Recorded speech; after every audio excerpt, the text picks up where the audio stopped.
और पानी आपके साथ बह रहा है।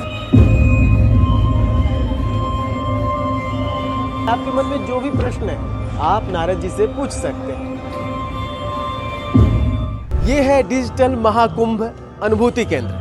अंदर आते ही आपको दिव्यता की अनुभूति होगी। आप देख सकते हैं हमारे बाईं ओर और हमारे दाईं ओर हमारे पौराणिकता को दिखाया गया है। देखिए ये तस्वीरें, ये जो बनावट है और ये जो दीवारों को आकार दिया गया है, ये हमारी संस्कृति को सहेजते हुए दिखाया गया है। और इस ओर देखिए माँ यमुना है, माँ सरस्वती है और माँ गंगा है।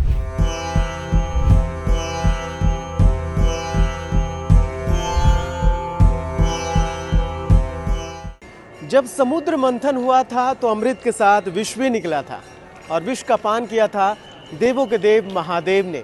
जब हम आगे बढ़ते हैं तो भगवान महादेव की ये अद्भुत उनकी मूर्ति यहाँ दिखाई देती है और साथ ही साथ यहाँ घंटियों को दिखाया गया है जो घंटी की महत्ता को बतलाता है। घंटी की ध्वनि का वैज्ञानिक दृष्टिकोण क्या है और क्यों ये ध्वनि हमारे लिए बहुत ही सकारात्मक है, उन्हें बहुत ही भव्य तरीके से दिखाया गया है। आइए अब आपको इन्हीं तस्वीरों के साथ आगे दिखाते हैं कि क्या खास है यहाँ पर। इसके बाद जब आप इन सारी दिव्य चीज़ों को देखते हैं तो जब आप यहाँ पहुँचते हैं तो आपको इंद्र भगवान की जो सवारी है ऐरावत हाथी भव्य तरीके से यहाँ दिखाया गया है। 3 शिष्य थे वो, उनके 3 सिर थे और उसके साथ ठीक सामने एक बड़ा सा पर्दा है जिस पर समुद्र मंथन की कथा को डिजिटली दिखाया जा रहा है। और यहाँ पर बहुत ही अच्छे तरीके से दृश्य और ध्वनि दोनों के माध्यम से लोगों को समुद्र मंथन के बारे में बतलाया गया है कि क्यों समुद्र मंथन हुआ, सुर असुरों में क्यों युद्ध हुआ, जब अमृत निकला तो उस समय क्या स्थितियां थीं, भगवान विष्णु ने क्यों मोहिनी रूप धारण किया और अमृत की बूंदें भारत में कहाँ कहाँ गिरी और भारत के अलावा पूरे ब्रह्मांड में कहाँ कहाँ अमृत की बूंदें गिरी, तो यहाँ बतलाया गया है।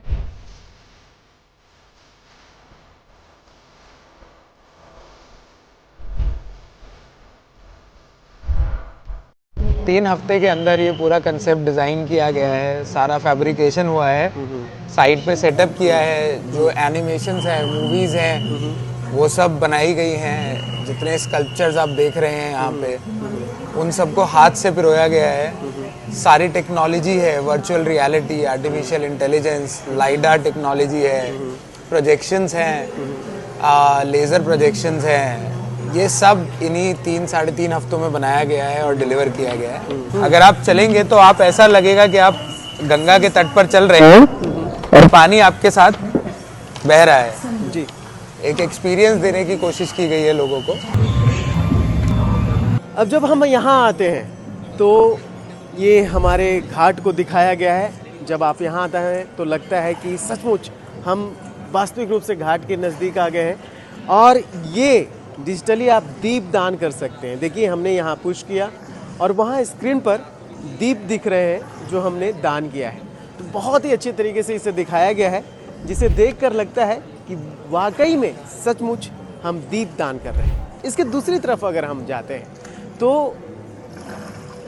हमारे गंगा के घाटों को दिखाया गया है और किस तरीके से नदी में नाव चलती है उसे दिखाया गया है। और यहाँ पर आकर नाव विहार का अनुभव आप कर सकते हैं। ऐसा लगेगा जैसे कि आप नाव चला रहे हैं, नाव पर सवार हैं। इस तरीके से इसको बनाया गया है कि बीच गंगा में हम गंगा के लहरों पर नाव के माध्यम से ईश्वर का गुणगान करते हुए आगे बढ़ रहे हैं।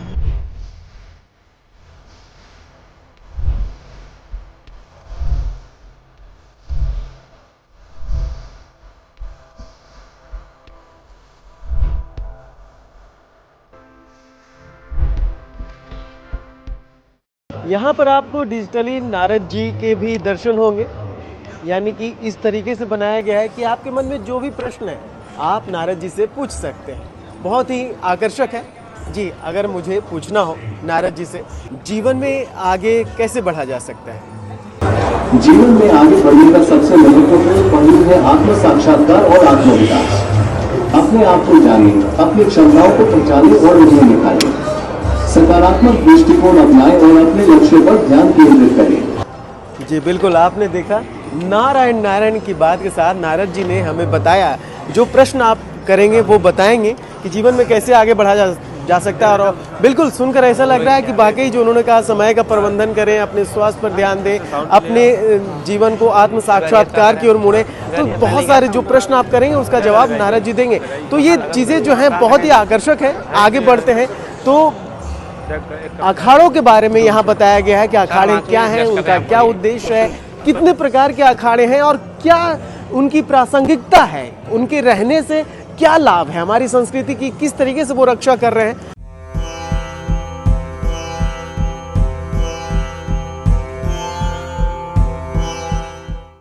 इसी प्रकार की रोचक जानकारी के लिए डीडी न्यूज के सोशल मीडिया के साथ जुड़े रहिए। कैमरा पर्सन रंजन के साथ मैं रणजीत कुमार। नमस्कार।